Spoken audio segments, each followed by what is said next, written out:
നമസ്കാരം, ഫാസ്റ്റ് ന്യൂസിലേക്ക് സ്വാഗതം. നിപ രോഗിയെ പ്രവേശിപ്പിച്ച കോഴിക്കോട് മെഡിക്കൽ കോളേജ് ഐസൊലേഷൻ വാർഡിന് സമീപം കർശന നിരോധനം ഏർപ്പെടുത്തി. ഈ മേഖല ബാരിക്കേഡ് വെച്ച് അടച്ചു. മറ്റു വാർഡിലെ രോഗികളും ജീവനക്കാരും പ്രധാന കവാടത്തിലൂടെ മാത്രമേ പ്രവേശിക്കാവൂ എന്നാണ് നിർദ്ദേശം.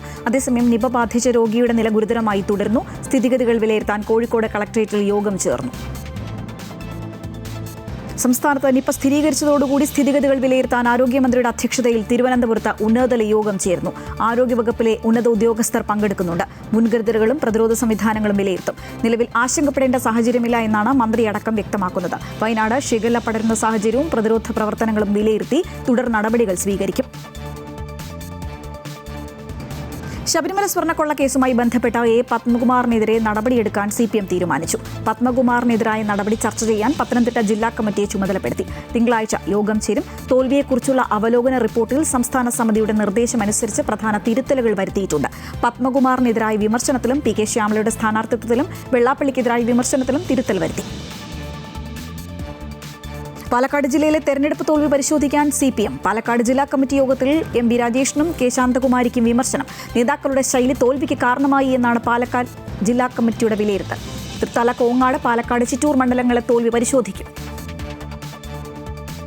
മാസപ്പടി കേസിൽ EDക്ക് മുൻപിൽ ഹാജരാകാൻ സാവധാനം തേടി വീണ വിജയൻ. ആരോഗ്യ പ്രശ്നങ്ങൾ കാരണം നാളെ ഹാജരാകാനില്ല എന്ന വീണ എൻഫോഴ്സ്മെന്റ് ഡയറക്ടറേറ്റിന് ഇമെയിൽ അയച്ചു.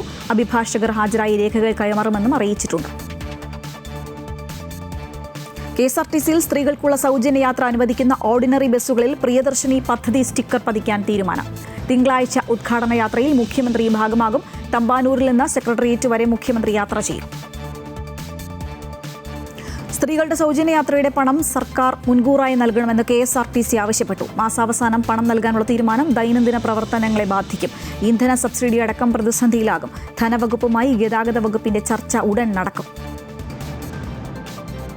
പ്രൈവറ്റ് ബസ് ഉടമകളുടെ യോഗം തൃശൂരിൽ ചേർന്നു. All Kerala private bus operators ഓർഗനൈസേഷനാണ് യോഗം ചേരുന്നത്. KSRTCയിലെ സൗജന്യ യാത്ര ചർച്ചയാകും.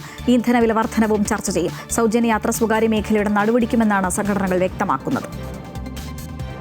ആലപ്പുഴയിലെ വിവാദ രക്ഷാപ്രവർത്തനത്തിൽ മുൻകൂർ ജാമ്യം ലഭിച്ച പ്രതികൾ ചോദ്യമുനയിൽ. SIT തലവൻ AP ഷൗക്കത്ത് അലിയുടെ നേതൃത്വത്തിലാണ് പ്രതികളെ ചോദ്യം ചെയ്യുന്നത്. 3 ദിവസമാണ് ചോദ്യം ചെയ്യലിനായി അനുവദിച്ചിരിക്കുന്നത്. ഗൺമാൻ അനിൽകുമാർ, സുരക്ഷാ ഉദ്യോഗസ്ഥൻ സന്ദീപ്, പോലീസ് ഉദ്യോഗസ്ഥരായ അരുൺ, വിപിൻ, ഷൈജു എന്നിവരെയാണ് SIT ചോദ്യം ചെയ്യുന്നത്.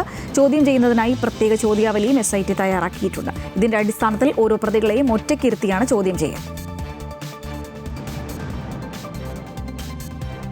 ലോകകപ്പ് ഫുട്ബോളിന് ഇന്ന് തുടക്കം. വമ്പൻ സംഗീത താരങ്ങളെ അണിനിരത്തിയാണ് ഫുട്ബോൾ മാമാങ്കത്തിന്റെ ഉദ്ഘാടന ചടങ്ങ് നടക്കുക. ആദ്യ മത്സരത്തിൽ മെക്സിക്കോ ദക്ഷിണാഫ്രിക്കയെ നേരിടും. ഇന്ത്യൻ സമയം രാത്രി 12:30 മത്സരം. ഫാസ്റ്റ് ന്യൂസ് പൂർണ്ണമാകുന്നു. നമസ്കാരം.